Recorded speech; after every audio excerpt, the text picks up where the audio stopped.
Verse 40 of the Tao says, it's all about returning. It's all about returning. Returning to what? Returning to the place from which you originated. The first 9 months of your life, you lived inside of your mother's womb in water. And during those whole 9 months, nobody could get in there and mess around with you. Nobody could get in there and get you to worry about anything. You didn't have sonograms that you'd look at and say, my God, I don't have a nose yet. What the hell's going on? I sure hope I get a nose. And you got into nose therapy and you worry about it. Oh, what if it doesn't happen? You don't do that. And all of a sudden, perfectly, it all unfolds in exactly the way it's going to unfold, independent of your opinion about it. You're not doing anything. Nothing is left undone. You're being done. You're being completed. And you were totally, completely at peace with it. You were surrendered to it. You allowed it. It wasn't a struggle. It wasn't... And then you popped out of there. And then you said, thank you, God. Thank you, Tao. Thank you, Source. We'll take over from here. And that was the biggest mistake. All of a sudden, you took over. And you edged God out. E-G-O. You edged God out. And you took on an ego, didn't you? And what is an ego? It's just an idea. Just an idea about who you are.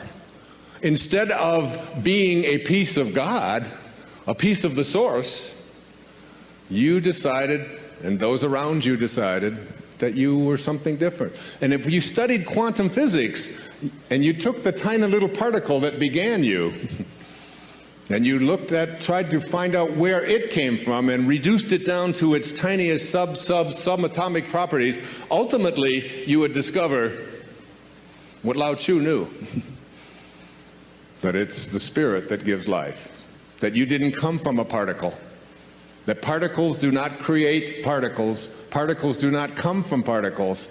Originally, all particles come from an energy, a field of energy that has no beginnings and no ends and no boundaries. And that's who you are. And returning back to that, and letting go of the idea that who you are is what you have, and who you are is who you control. I don't think there's any more all-pervasive theme in the Tao Te Ching than the idea of being a non-interferer. Do you, Stephen? I mean, isn't it? It's about not interfering, isn't it? It's about letting go. It's about allowing. It's about detaching. And I watch, and I've become much more of an observer, even on airplanes. I was in London 5 days ago. And I don't know if you've flown in and out of Heathrow lately, but things have really changed. You know, we couldn't take anything on the plane.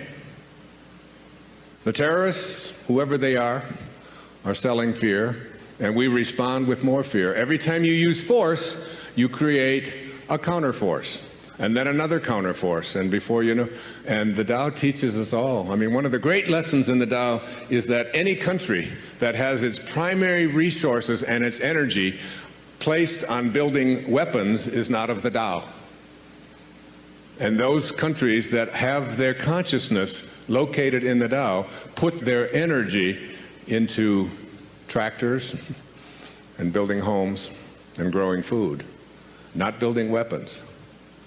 I saw a movie not too long ago with Nicolas Cage about warlords or something, the Lords of War, I think it was something like that.